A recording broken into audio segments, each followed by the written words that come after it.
Nous avons tous passé de très très bons moments durant ce mois de Ramadan. Nous avons tous gardé des très bons souvenirs de ce mois, des souvenirs de spiritualité, des souvenirs de convivialité, de fraternité. Walakin, Allah subhanahu wa ta'ala nous a permis de vivre dans un nouveau mois. Ce mois qui est le mois de Shawwal.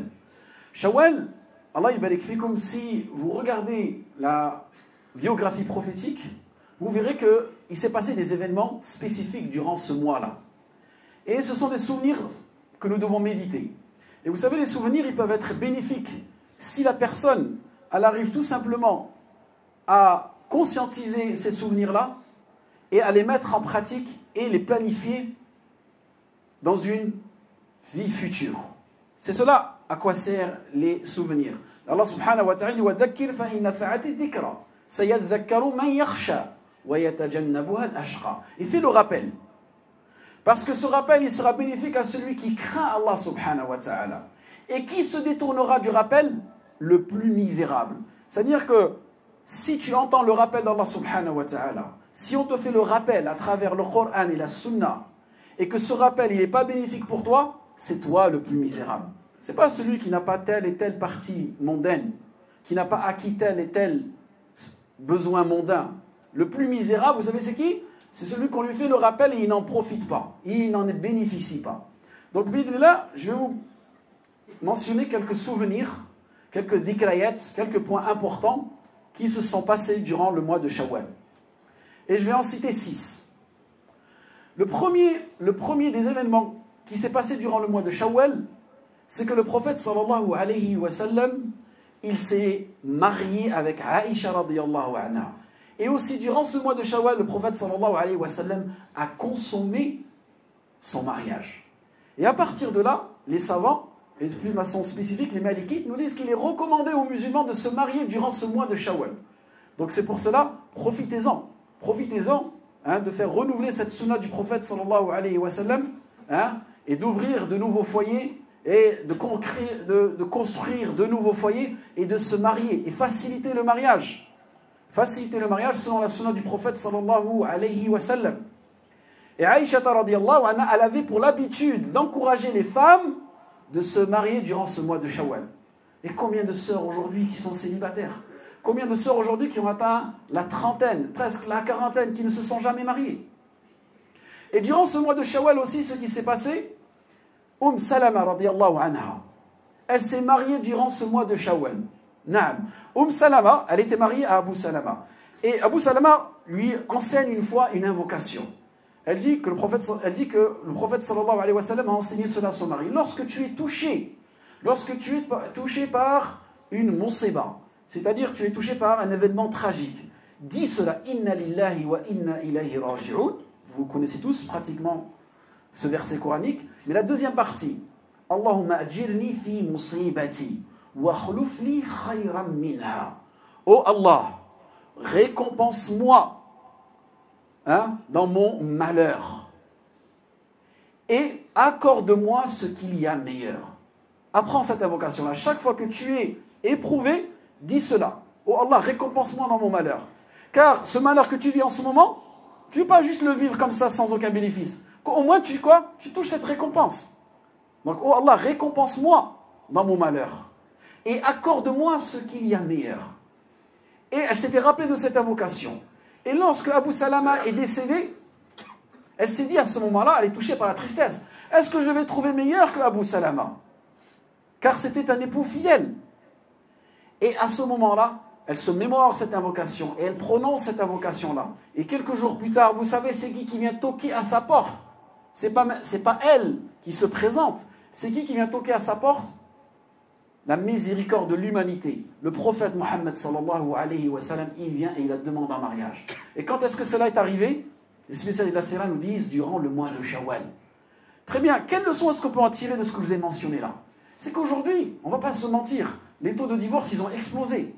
Vous avez énormément de frères, de sœurs qui sont divorcés, avec ou sans enfants. Des personnes qui vivent un célibat forcé. Et en réalité, la personne, elle doit avoir, dans un premier temps, une bonne opinion d'Allah subhanahu wa ta'ala. Et elle doit aussi utiliser des solutions prophétiques, comme cette invocation que je vous ai mentionnée. Et ensuite, elle doit tout simplement faire les causes pour cela. Dans cette mosquée, il y a une petite organisation qui s'est créée pour aider les frères et les sœurs à trouver, Inch'Allah, leur deuxième partie. Donc n'hésitez pas à revenir vers les responsables de la mosquée. Et qu'est-ce que nous apprenons aussi à travers cela? C'est que Salama, lorsque le prophète sallallahu alayhi wa sallam s'est présenté à elle, vous savez ce qu'elle a dit? Elle a dit, Ya Rasulullah, je suis une personne âgée, j'ai peur de ne pas respecter mes devoirs, et j'ai des enfants. Regardez ce qu'il lui dit le prophète sallallahu alayhi wa sallam. Tes enfants seront mes enfants. Allahu Akbar. Tes enfants seront mes enfants. Aujourd'hui, combien de sœurs, juste parce qu'elles ont des enfants, personne ne veut les marier? Est-ce que c'est ça la sunna du prophète sallallahu alayhi wa sallam? Est-ce que tu te maries juste pour assouvir tes besoins, ou est-ce que tu te maries vraiment pour consolider la communauté de Mohammed sallallahu alayhi wa sallam? Donc aujourd'hui, il n'y a pas de mal que tu sois marié, tu sois divorcé, tu as des enfants, elle a des enfants, que vous pouvez fonder une nouvelle famille. Parce que sinon, ces personnes-là, que ce soit au niveau des hommes ou des femmes, on les laisse à qui? On les laisse à la tentation de shaitan. Wal'iyadu billah. Et on n'a pas besoin de raconter des histoires, ce qui se passe derrière les rideaux, Allah al-Musta'an. Donc c'est notre responsabilité. Donc ce mois de Shawwal, n'hésitez pas, renouveler cette intention-là, de faciliter le mariage.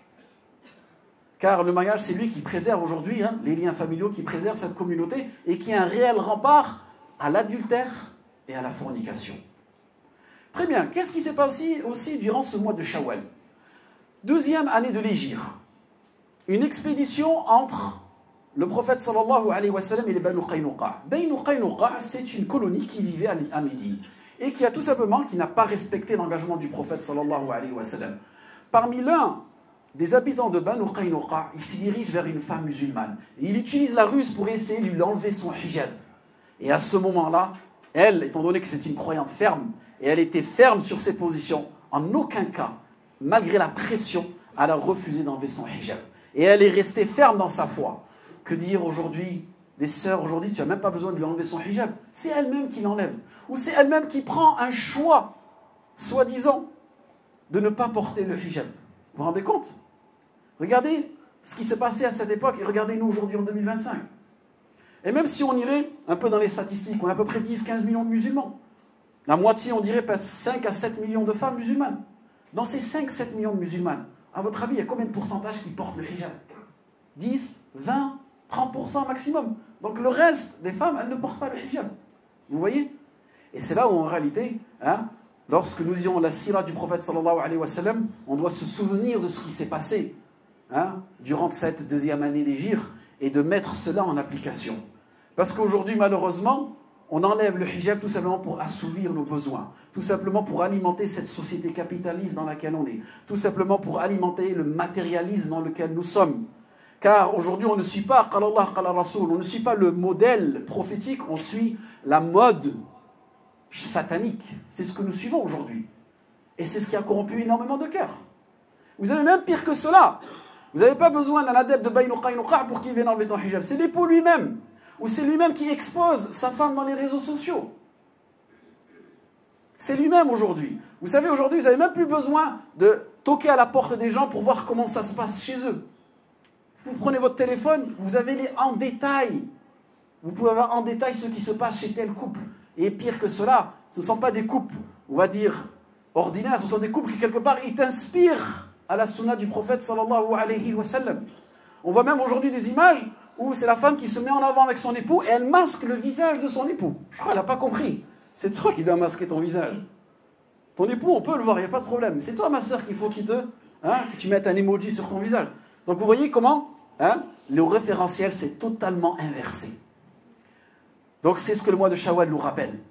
Cette razwa de Banu Qaynuqa. Qu'est-ce qui nous rappelle aussi ce mois de Shawwal? Que les Banu Qaynuqa, leurs descendants, ont toujours trahi les engagements.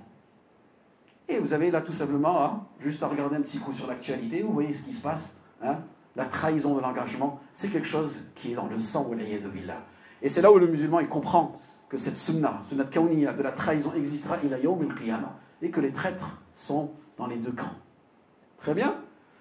On a fait combien d'enseignements là? 4 enseignements. Il nous en reste encore 2. 2 enseignements qu'on peut encore profiter durant le mois de Shawwal.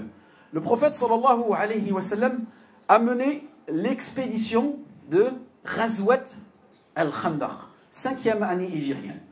Donc cette fameuse tranchée qu'ils ont creusée par l'aide de Salman al-Farisi qui avait ramené cette méthode-là. Et là, les compagnons, ils ne sont pas seulement remis à Allah subhanahu wa ta'ala. Ils n'ont pas seulement mis leur confiance à Allah subhanahu wa ta'ala. Ils ont aussi mis en cause des moyens pour pouvoir vaincre les polythéistes de cette époque-là. Et ils ont œuvré, malgré la chaleur, malgré la difficulté. Et ils ont quand même œuvré. Et c'est pour cela qu'ils ont tout simplement vaincu. Et là, qu'est-ce que nous comprenons? C'est que le musulman, la confiance, elle n'est pas en soi, mais elle est en Allah subhanahu wa ta'ala. Et les causes, tu dois tout simplement les prendre en considération. Contrairement, l'année 8 hijrienne, il y avait une expédition qui s'appelait l'expédition de Hunayn. Cette expédition-là, les musulmans étaient nombreux. Et ils pensaient que personne ne pouvait les vaincre. Parce que tout simplement, ils se sont remis, pas à Allah subhanahu wa ta'ala, mais sur ces causes mondaines. Ittakalu ala hadil asbab faqat. Et à ce moment-là, Allah subhanahu wa ta'ala a révélé ce verset. Vous pensez que vous étiez nombreux, et c'est pour cela que vous avez tout simplement été défaits. C'est pour cette raison que vous avez perdu. Et même, vous tournâtes le dos ce jour-là. Donc on voit qu'en réalité, la Ummah de Muhammad sallallahu alayhi wa sallam, ce n'est pas la quantité qu'il faut, mais ce sont des personnes qualificatives dans notre dîn. Et Allah subhanahu wa ta'ala dit وَيَوْمَ حُنَيْنٍ إِذْ أَعْجَبَتْكُمْ كَثْرَتُكُمْ فَلَمْ تُغْنِ عَنْكُمْ شَيْئًا وَضَاقَتْ عَلَيْكُمُ الْأَرْضُ بِمَا رَحُبَتْ. Donc le musulman, il ne doit pas procrastiner, c'est-à-dire dans l'asbab, mais aussi il ne doit pas remettre sa confiance en soi, mais il la remet à Allah subhanahu wa ta'ala. Et le dernier souvenir qu'on peut mettre en avant sur ce mois de Shawwal, ce que nous a mentionné le prophète sallallahu alayhi wa sallam, ce qui s'est passé durant la Ghazwat Uhud. Ghazwat Uhud, plus de 700 compagnons quittent Médine pour aller affronter les polythéistes.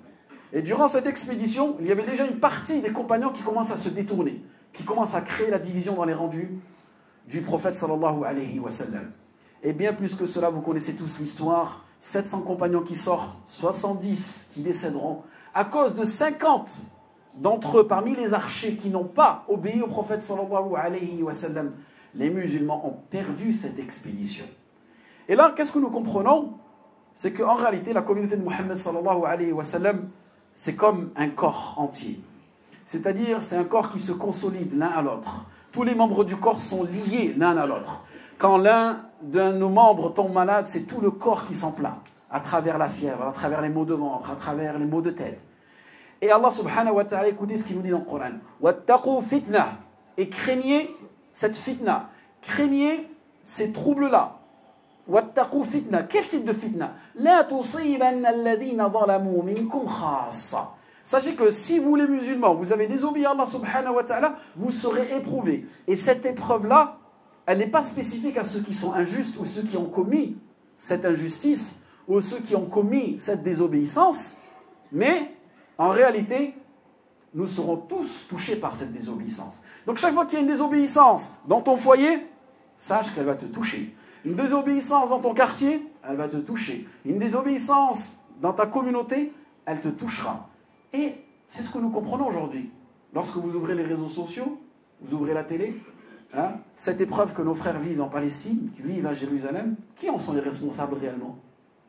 Selon ce raisonnement, c'est les musulmans.